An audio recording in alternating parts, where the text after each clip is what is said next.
All right, YouTube. I ran into a situation today where I have some stripped threads on this alternator.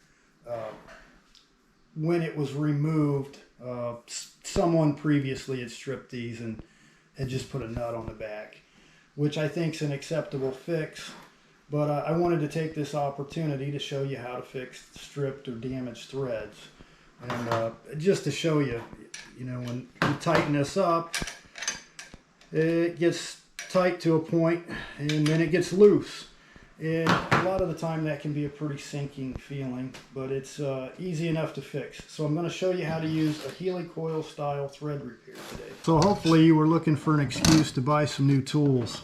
The first thing I want to do is identify the thread pitch of my bolt. I know from experience this is an M8 by 1 1/4, but this gauge makes it really easy. So there I have the M8, and if we flip this over, we can come over here to the 1.25, and this is just a quick reference to match your bolt up. That's going to tell you what size Helicoil thread repair you need. So if you want to pick one of those up, they're a few bucks. Buy it, throw it in your toolbox. You'll use it again, I'm sure.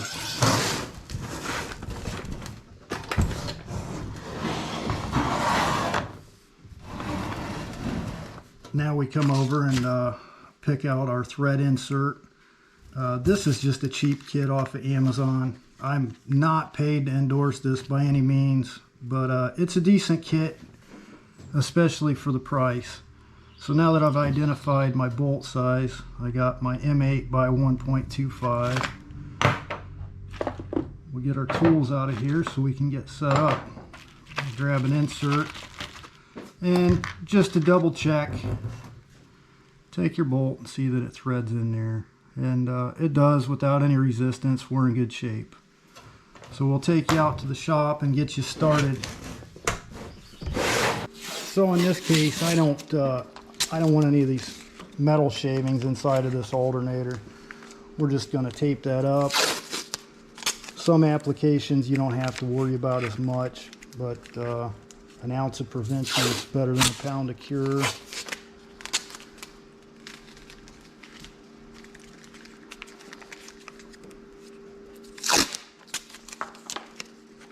The other thing you're going to want to keep in mind, this hole goes all the way through, so it's not critical.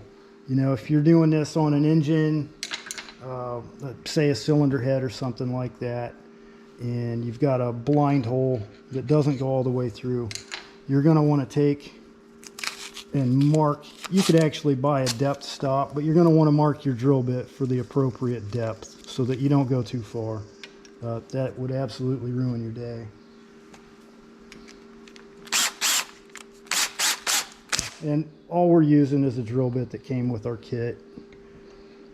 It's critical that you get it as straight as possible. And you're good. So I just have a cheap tap handle out of, I think it's a Harbor Freight tap and die kit. Your threaded insert doesn't give you that. Once again, you're going to want to get this started as straight as possible.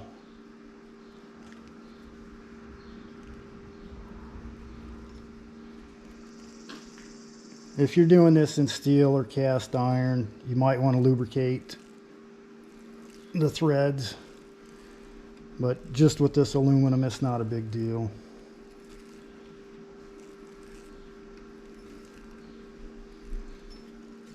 You can back this out once in a while to help get rid of some of the shavings.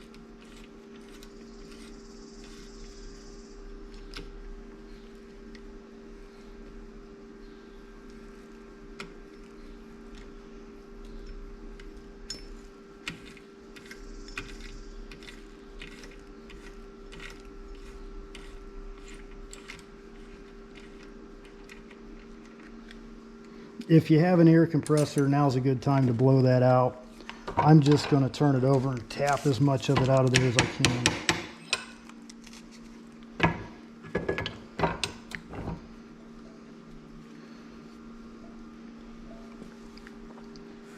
So what we've done is we've cut threads for the Helicoil insert to go in. If you look at your insert here, there's two sides. On the back there's a tang, and that's what we're going to use to drive this into the hole. Just goes like that. The other thing to keep in mind is how far you want this insert in.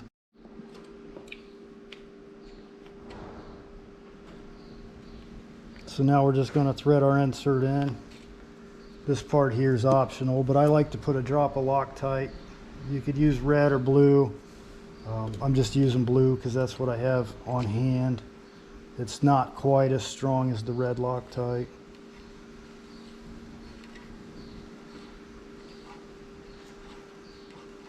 So I want to thread this in, at least in this application. I want to go a little bit below flush.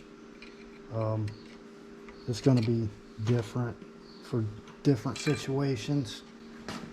We're just going to wipe our residual Loctite off there. If you do choose to use Loctite, let it set for a little bit, maybe a couple hours.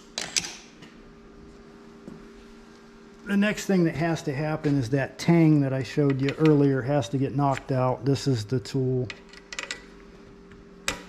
and it's only in there just to drive the insert. So we'll take our bolt and see how our threads feel. There we go. So we successfully restored the threads on this alternator, and this method will work for a lot of different applications, although there are probably better methods for, say, cylinder head bolts or something that requires a lot of clamping force. You want to use a time cert or something similar to that, but these work great. All right, YouTube, there you have it. We've successfully repaired these damaged threads, potentially saving a couple $100.